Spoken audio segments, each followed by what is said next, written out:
Welcome to Nutty Buddy Sports.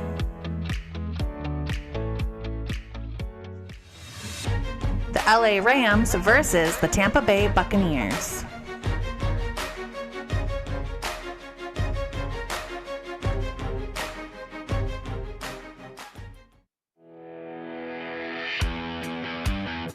The Great.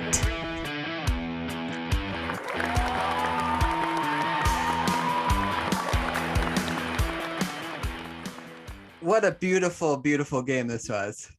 What a beautiful game this was, wasn't it, guys? I just loved it so much. Let's go to Stafford, Ryan. I know. I'm so excited. I know it. Okay, well, I might as well just get my grade in the way because everybody knows what it is.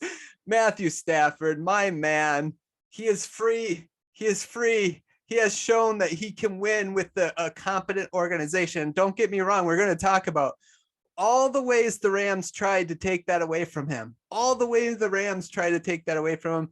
But Matthew Stafford showed up. He only had 10 incompletions. He was 28 of 38 with 366, 2 touchdowns and 1 rushing touchdown. Man, that guy, he can be my quarterback any day. I mean, if Aaron Rodgers isn't available, obviously, but I will take Matthew Stafford. I was just thinking the other day, man, the Dolphins really should have just traded for this guy. Gave up Tua and a first or whatever. But anyway, Matthew Stafford's my great. Let's go with Nate. What's your great? Yeah, I agree. I'm so happy to see him out of Detroit and just the joy on his face at the end of the game when he knew he was going to an NFC championship game and was out of that dirty city in Michigan. Like he just looked so happy, and I was proud of him. Let's not be super mean to Detroit. I still root for the Lions, okay? But I agree with you 100%. Zach, what about you? Yeah, I was the whole offense. Stafford obviously leading the way with that, but I mean Cooper Kupp, what another amazing, crazy good game for him, and the rest of the team too. You know, Beckham had some great grabs in there. I mean, we got great. Some audio, yeah. Yeah, no, Odell, he's really showing his worth. I think in LA, like he's a really good number 2. Jake. So I feel like I've come here to create controversy and counterpoints because nobody's going to like this, which is why I'm so excited to say it. Tom Brady is my great. Here's why. Okay, I just deep breaths, gentlemen. Oh my gosh! Why? Who invited him on? This is Matthew Stafford's moment. No, what are we doing here? Well, I'll get to him in just a minute, but and here's why I say that is now to you mentioned earlier, right? Did Tom Brady bring them back to tie that game up? No, absolutely not. Did Tom Brady play fantastic? Of course he didn't. But at what point, when you're playing against Tom Brady, are you confident you've beat him? 000 is on the clock. That is the only moment in time that you are confident that you have beaten Tom Brady. And the counter side to that is if you have Tom Brady on your team, I don't care if you're down by 100. If the man has 2 timeouts, you're gonna be in that game. So that's why he's my great. It's not really just the moment yesterday. I do enjoy watching him play. I think he's the GOAT. Just all of those things. And again, I know I'm not making myself very popular right now, but the fact that the Buccaneers came back, I think is as much because of Tom Brady's effect on the people around him and his leadership and just the passion that he has is, why. I hope it's his last game though. Let's face it. Go ahead, Nate. You could hear it in the crowd too. I mean, they were down 24 and they scored 1 touchdown. It was still 2 touchdowns and 2 2-point conversions, and they were erupting because they knew who they had. They knew what history was. So I don't like it, but the crowd knew what was coming. Yeah. One classic Brady moment. Shannon, what was your great? Matthew Stafford and Cooper Kupp. Cooper Kupp, he had 9 receptions. 183 yards and a touchdown. Mm-hmm. That long one at the end. He's a difference maker. Matthew Stafford had a great game, but Cooper Kupp definitely helps him out being the wide receiver that he is. And Tom Brady, I agree with Jake. He brought him back. Not every quarterback can do that. So, but I have to add Cooper Kupp. Yeah, the only reason why I didn't have Cooper Cup as my grade, I was so mad when he fumbled the ball. I'm like, dude, don't fumble. Like Akers is fumbling the ball. The center is trying to ruin Matthew Stafford, and then Cup's like, oh, let me help with the Matthew Stafford angst over here. And I was just up and down on that game. I was just, oh man, roller coaster ride. Okay, let's go to our next one.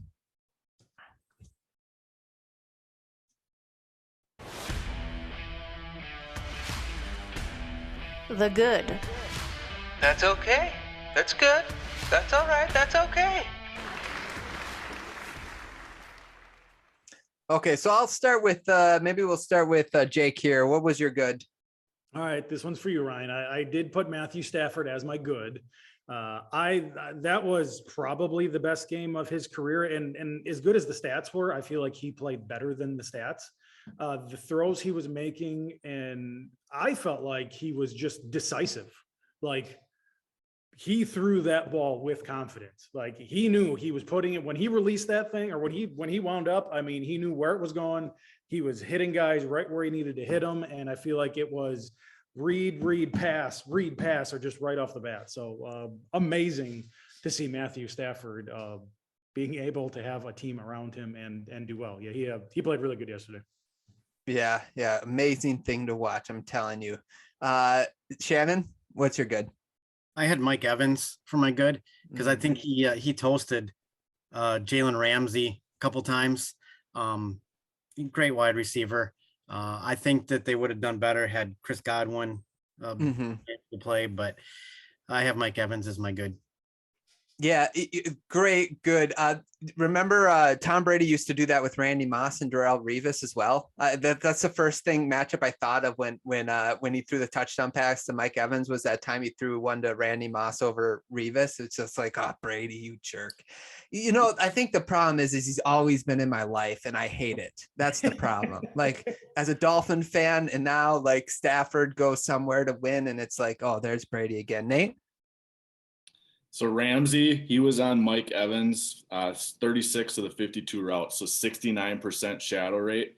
And he was pretty successful, but he gave up the most yards to a player doing that since 2017 when Antonio Brown did it to him. So Evans was really effective against him the whole game.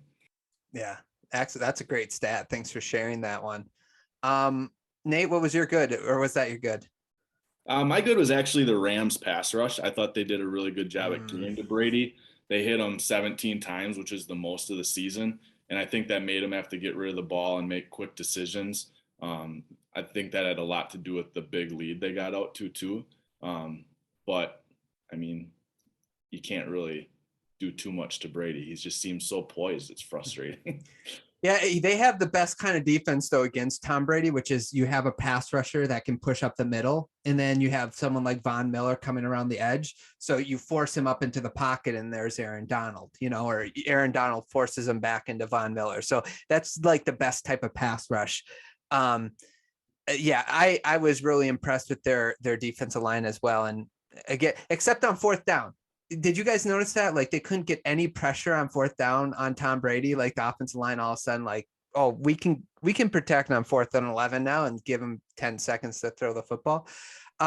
Zach, what was your good? I don't really have anything additional to add. We pretty much covered it. I think the game itself was good to watch after the second half, started at least.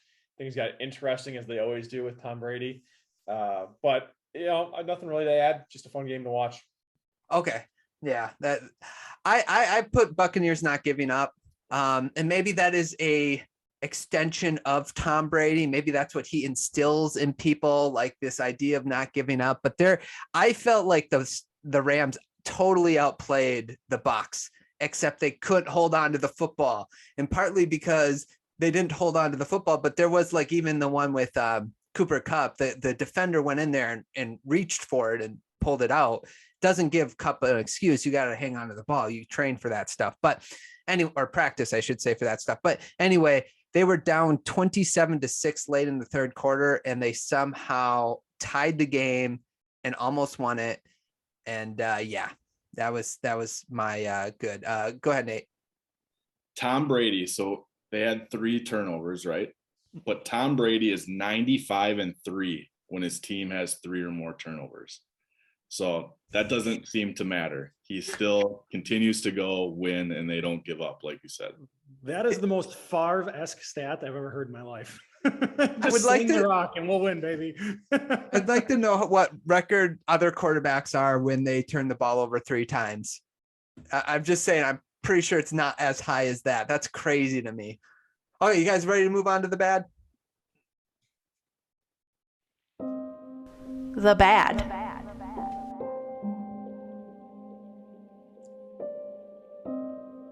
Okay, let's start with Shannon. Shannon, what was your bad? Just the start that the Buccaneers had. It looked like it was going to be a runaway game. They obviously saved it, but I didn't really have anything super bad for this one.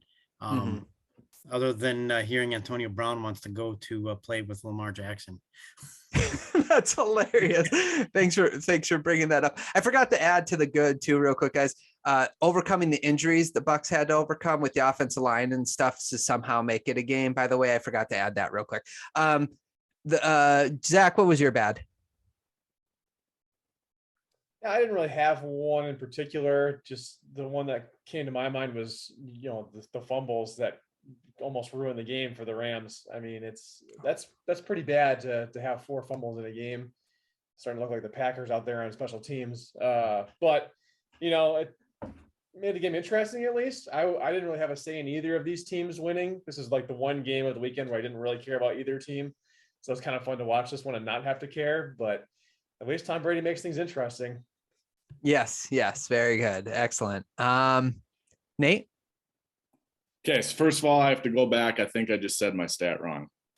Okay. Tom Brady is 95-3 when they get 3 turnovers because they caused 4 fumbles. So that's my bad correction. Okay, good correction right there. So my bad is just the fact that the Rams nearly blew a 24-point lead. It literally felt like the Falcon game all over again. I thought it was going to happen. So just the Rams in general for shrinking back and allowing something like that to happen. That was my bad. Yeah, I'm with you, brother. Good one. That was a good one. Jake? I'm gonna go with the kind of what I think you had said, Ryan, is just the coaching, not being able to put the team away. And credit to DJ the other day of, what is with this Shanahan, LaFleur, McVay tree that can't put teams away? Like, how do you allow teams, you get these leads and then just allow teams to come and then give it all away again? I don't understand how that happens. It's just, that's a little bit wild to me. Yeah, that was my bad. Sean McVay's coaching.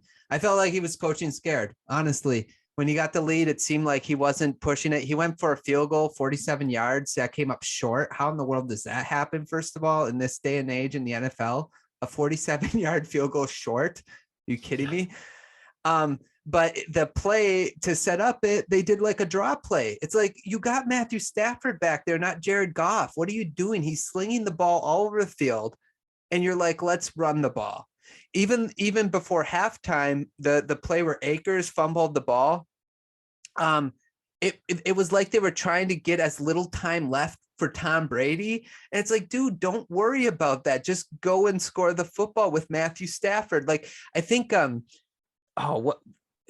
they ran, I should have had the stat up. They ran Akers 24 times and he had like 2.9 yards a carry or something like that, or 2 yards a carry. It was awful. And they kept running him. I'm like, I almost pulled my hair out. It felt like I was with you guys, during the Packer game. And I was like, this is what you guys stress about. This is what you guys are anxious about. By the way, it felt really great to actually have high stakes. Like, you're rooting for someone like that. But I'll tell you what, the coaching by McVay, I was not impressed at all. And I'm just, it was so annoying.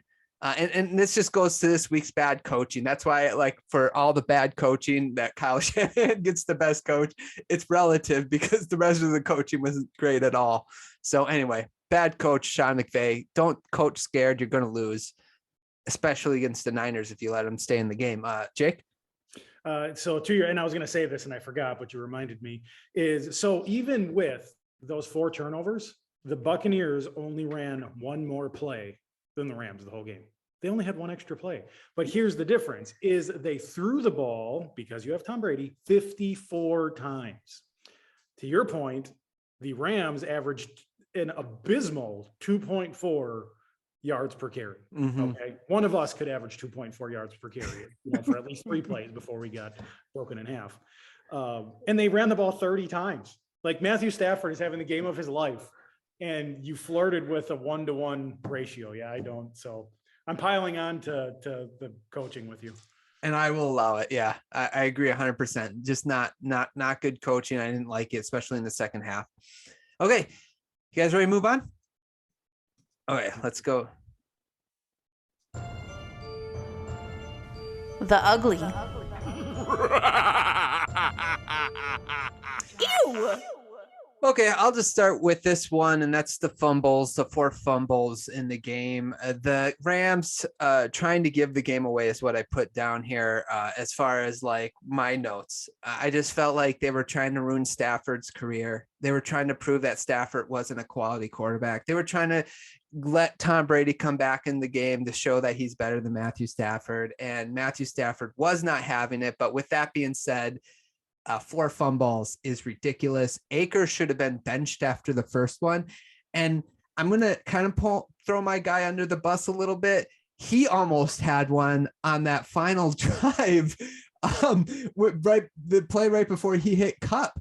So guys, Rams, please, next week, hold on to the football. Okay. Hold on to the football. So that was my ugly. Shannon, what was yours? Yeah, I had Cam Akers. The Cooper Kupp thing, like he was effective, so you can almost allow a fumble for what he was able to do on the field. The Cam Akers thing, couldn't run the ball anyway. And then at the very end of the game, what you just brought up, the only thing you can't do is fumble the ball. If you're trying to run out the clock, you put both hands on the ball when you're running and getting tackled. When he lost it, I'm like, it was unbelievable. So that was Cam Akers. Yeah, I'm surprised they didn't have Sony Michel in there at that point. Yep. Nate? Mine was Todd Bowles. Bad play call. 27 seconds left. You know how Stafford's been playing, and you call a cover 0 blitz, and you give up a 44-yard pass to Kupp for the game-tying touchdown. I don't know why you don't have a safety back there in case someone blows it open. Keep people in front. They don't have a timeout at that point. That was just a really aggressive play call for that situation, and he got burned for it.